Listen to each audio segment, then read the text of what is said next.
Ransomware attacks are hitting state and local governments in addition to private sector companies and academic institutions. The federal government, though, has escaped those attacks, at least so far.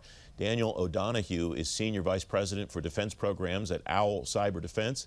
He's former Director of Joint Force Development and Design at the Office of the Chairman of the Joint Chiefs of Staff. Dan, welcome. Thanks very much for coming on the program. What are the best practices that agencies are doing well, apparently, to prevent attacks similar to what private infrastructure organizations are sustaining? Yeah, Francis, thanks. And thank you for having me on the show. We certainly share a common threat, both a state-sponsored and a commercial one, that are converging to both in the commercial, the federal, and really our most key networks that we've always protected in the intel community and defense. And I think the difference is there's a regulation and standard that's applied. It's led by the National Security Agency, those who know best the threat. And there's a mandate, it's called Raise the Bar, that keeps pace with the threat.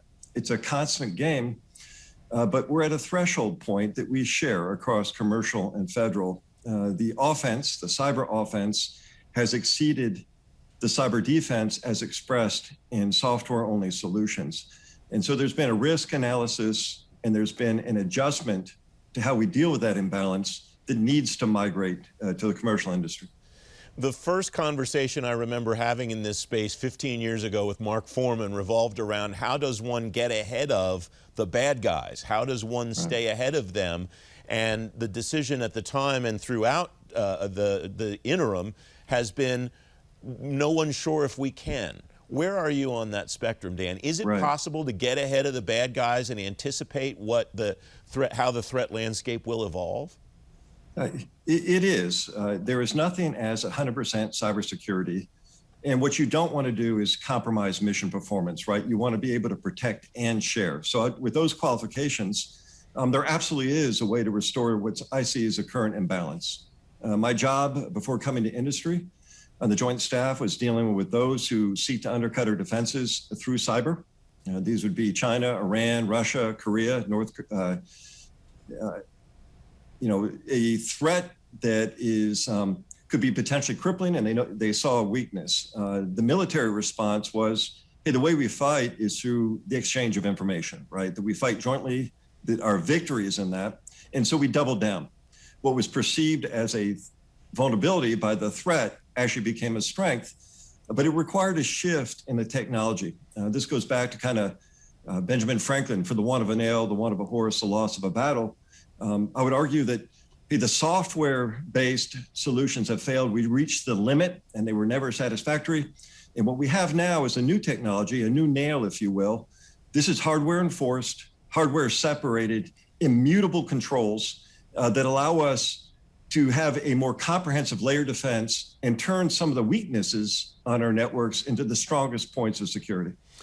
Given the kind of the landscape that you laid out there and the way the military approaches cyber, what could the civilian agencies learn from that in order to protect themselves better? Is there something, some nugget that the civilian agencies maybe aren't doing that they could, based on that strategy that you just outlined?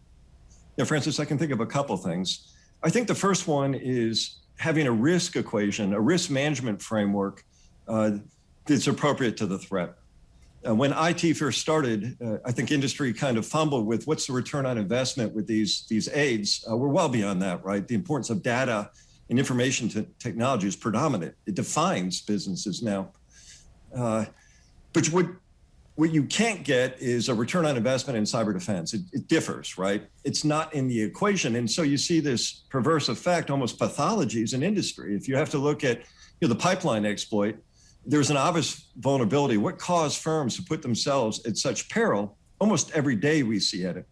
And so the first thing I would say is you need an appropriate risk management framework, and it's the one that can migrate from defense, and it's not as tied to the standard look of return on investment, right? It's the idea of, hey, what's the probability of an attack? What's the vulnerability? And what's the consequence? And it's not that we haven't done this in industry. Certainly the Department of Energy, the nuclear energy, where the consequence of an attack is so extreme that even in earlier days when the probability and vulnerabilities weren't so exposed, we still use these hardware enforced solutions. And we had a regulation agency and a risk management framework appropriate to the threat. given the increased probability of the attack, given our increased vulnerability tied to a software defenses which will fail, the hardware pack or the malicious packet will always get through, and given now the exposure, right, the risk, the consequence to industry that's so manifest, we need a regulatory standard to equate to what we've already done in nuclear, and somebody who sets best practices so profit and loss dynamics don't have that pathological effect. And we need to transition from software-based to hardware-enforced technology. Dan, thanks very much for joining me today. It's great to have you on the program. Thank you, Francis. Great to be here.